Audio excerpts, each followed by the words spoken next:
First day Rajamouli గారు నాకు కథ చెప్పినప్పుడు నేను సినిమా చూసా. ఆయన చెప్పిన కథలో తెలుగు ఇండస్ట్రీకి గర్వం ఈ మగధీర. అరవింద్ గారు ఒక 100 సినిమాలు తీసిన కీర్తి మీకు ఈ సినిమా తీసుకొస్తుంది.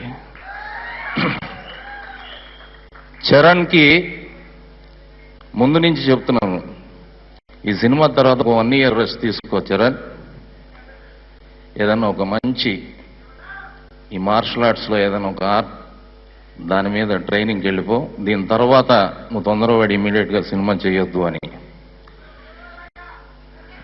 ఏనానా చరణ్ కూడా 100 సినిమాలు కీర్తే. అలాగే ఈ సినిమాలో పనిచేసిన ప్రతి ఒక్కరికి నేనైతే చాలా గర్వంగా ఫీల్ అవుతున్నాను. దిల్ రాజు గారికి ఇందాక చెప్పా, ఈ సినిమా తర్వాత నేను రిటైర్ అయిపోతాను, ఇక సినిమాలు చేయను అని. ఎందుకంటే అంత గొప్ప సినిమా, అంత గొప్ప వేషాన్ని నాకు రాజమౌళి గారు డిజైన్ చేయటం అదృష్టంగా ఫీల్ అవుతున్నాను. అలాగే నేను అమెరికా వెళ్ళినప్పుడు నయాగారా ఫాల్స్ చూడటానికి వెళ్ళాం. పైనుంచి చూస్తే దీనికి ఇంత సీన్ లేదే అని 7 Wonders లో ఎందుకు పెట్టారు పిచ్చినా కొడుకులు అనుకున్నా. నయాగారా ఫాల్స్ లోపలికి వెళ్ళిన తర్వాత చూస్తే జన్మ ధన్యం అయిపోయింది. నా కళ్ళు సరిపోలేదు అది చూడటానికి. అలాంటి ఫీలింగే ఈ సినిమా కూడా, కళ్ళు సరిపోవు.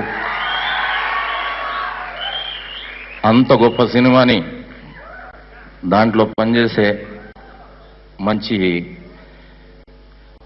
వేషాన్ని నన్ను నమ్మి ఇచ్చినందుకు రాజమౌళి గారికి మళ్ళీ ఒకసారి ధన్యవాదాలు తెలియజేస్తూ, అరవింద్ గారికి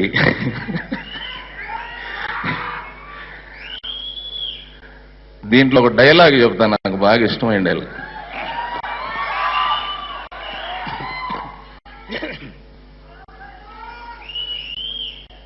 భైరవా కమ్ముకుంటున్న ఈ కారు మబ్బులు నిన్ను మింగేశాయని వెర్రవీగుతున్నాయిరా. నువ్వు ఉదయించే సూర్యుడు అని వాటికి తెలియదు. ఈరోజు అస్తమించొచ్చుగాక, ఓడిపోయిన నీ ప్రేమను గెలిపించుకోవటానికి ఈ చీకటి కడుపును చీల్చుకుంటూ మళ్ళీ పుడతావురా భైరవా. Thank you. రాజమౌళి గారికి అలాగే కీరవాణి గారికి పాటలు అయితే నేను వినలేదు, బట్ డబ్బింగ్ చెప్పేటప్పుడు నేను ఆ అనుభూతిని మళ్ళీ